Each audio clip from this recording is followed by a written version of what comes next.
السلام عليكم، كي دايرين؟ لاباس عليكم؟ نتمنى ان شاء الله تكونوا مزيانين. بغيت نشارك معكم اليوم كيكه اقتصاديه وكتجي لذيذه بزاف وسهله في التحضير.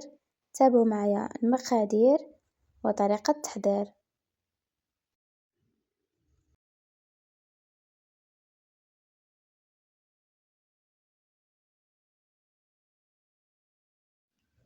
في المقادير عندنا نص كاس حليب، نص كاس زيت، نص كاس سكر، جوج بيضات، جوج خمارات حمر، وحده كاكاو مر، والدقيق على حسب الخليط، وعندنا جوج ديال الكريمه وشيكولا كحله حكيتها، كريمه وشوكولا للتزيين. اول حاجه كنديرو زوج بيضات نخلطو مزيان،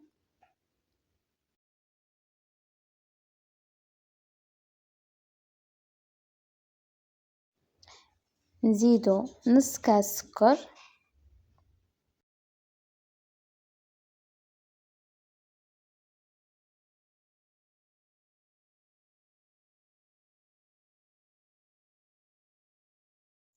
وغادي نديرو نص كاس حليب، نخلطو كلشي مزيان حتى يولي الخليط نتاعنا ابيض.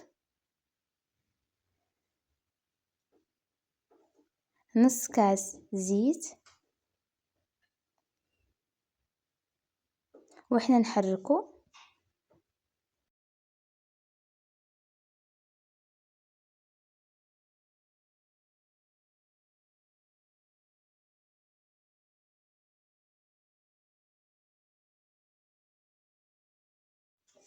ونبقاو نديرو الطحين شويه بشويه حتى يولي الخليط نتاعنا مزيان.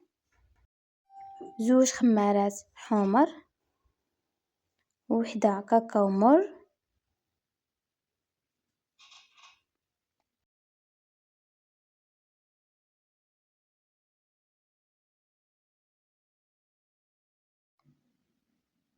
ويولي الخليط نتاعنا بحال هكا، ماشي خفيف بزاف وماشي ثقيل كيف كتشوفوا.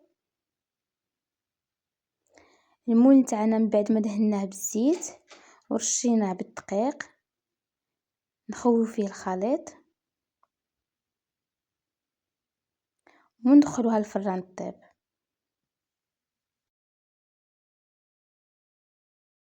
من بعد ما طابت كتجي رطبه وكتجي لذيذه بزاف. كنا طلعنا الكريمه، التزيين كيبقى اختياري.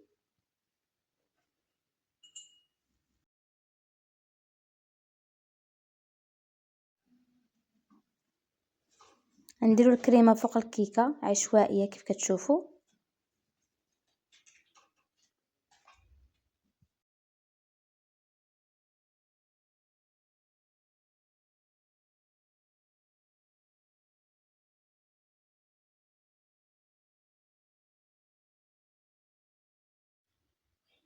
قديناها غير بالمغرفه.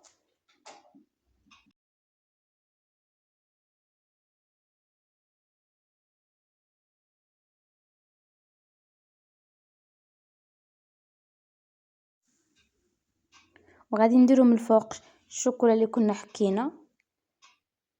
وبالصحة والراحة، ومرحبا بكم في قناتي أنا وأمي للطبخ والحلويات. نتمنى تشجعونا بلي لايك بارطاج ابوني، فعلوا الجرس باش اي حاجة درناها توصلكم، وشكرا لكم بزاف.